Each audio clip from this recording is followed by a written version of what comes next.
We're not going to close Guantanamo. In fact, we shouldn't be releasing the people that are there now. They are enemy combatants. These are literally enemy combatants, in essence soldiers, though not soldiers, terrorists of foreign terrorist organizations, many of whom, as soon as you release them, they rejoin the fight against us. By some accounts, more than 800 men have passed through the prison doors at the Guantanamo Bay holding facility. At the moment, 91 prisoners remain, called by many some of the toughest and most dedicated terrorists in the world. Those who, if released, will seek out and kill more innocents. It remains something of an American scab that is picked at from time to time, one that Barack Obama is determined to close before his time in office closes down. Despite calls by many who understand the terrorist mind and insist doing so could only unleash a new contained terror. The reality now, courtesy of former Defense Department spokesman, now Executive Director of Protect America Today, J.D. Gordon. J.D., always a pleasure to get a chance to talk to you, and I want to begin with something the president said today when he talked about the fact that he will close down Guantanamo. Quote, "For many years it's been clear that the detention center at Guantanamo Bay does not advance our national security, it undermines it." J.D., I know there's people who believe that that is exactly the case, but I know far too many experts in terror, military experts, security experts who say that is a flat-out lie. Ed, it's great to see you. You know, I was a Pentagon spokesman for 4 years, from 2005 to 2009.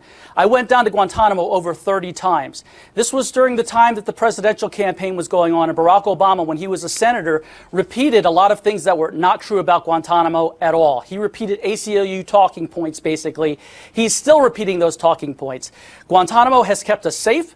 We have terrorists down there who would kill us in a heartbeat if we let them out. And oh, by the way, Ed, if we moved a lot of those detainees here, judges would let them out of prison. The reason is because they're enemy combatants and we didn't have battlefield detectives running after them in Afghanistan and Pakistan. So President Obama would put us in a lot of danger if he moved them here. Plus, he would defy the law. There's a law that Congress passed. They pass it every year, the National Defense Authorization Act, and it prohibits the transfer of detainees to the United States. So he should just give it a rest, Ed. J.D., how do you answer those people who will come back, they'll snap back and they'll say, enemy combatants, J.D., that's nonsense. They need to be given American protection. They need to be given American rights and American attorneys. And I know that starts a firestorm.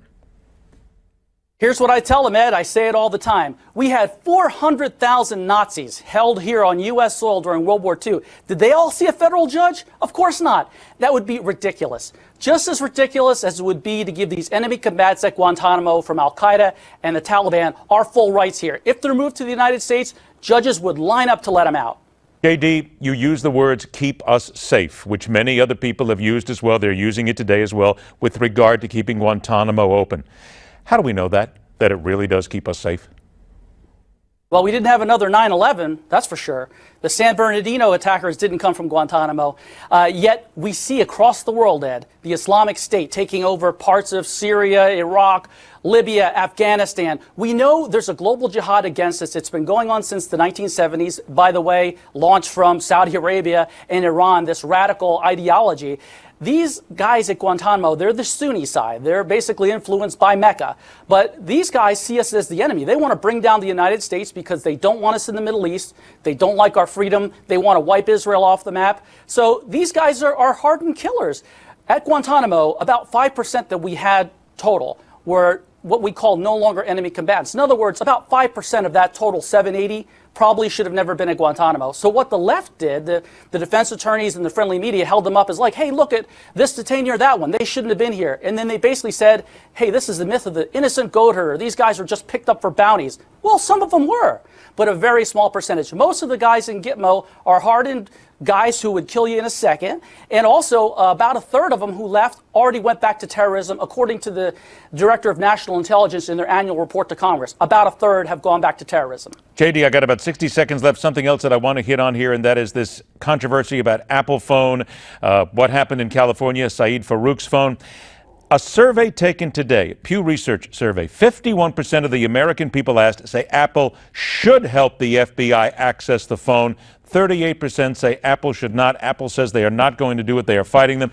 Simply put, are Apple and people like this helping terrorists every time they don't let us look? Absolutely, yeah. Apple's helping terrorists right now. I think it's corporate greed, and I think it's also an abuse of power, though, by the Obama administration. Look what the IRS did to conservative groups. So how could you trust President Obama? So that's a big part of the issue. I think when we have new leadership in the White House, that should go away. It should restore faith in the government again. But there should be a way to at least protect people, correct? Don't just go in willy-nilly. We've got to make this legal. Yes. Well, yeah, absolutely. Yeah, Apple's guilty right now of helping terrorists. I mean, we ought to be clear on that. But I understand the resistance to it. That's because people don't trust the government anymore. And I think that's what has to happen here. I think the government has to come out and prove to people this is what we're doing. We're doing it to protect you, and we are doing it without looking to get into our citizens' lives. Exactly put. J.D. Right. Gordon, it's always a pleasure. Thanks so much for joining us, my friend. Now, the possible president prepared to punch a protester. Go ahead, say that 3 times fast and see what happens. What better place to start the political animal? That and more coming up next. And don't forget, 9 o'clock tonight, Nevada caucus results begin right here on Newsmax.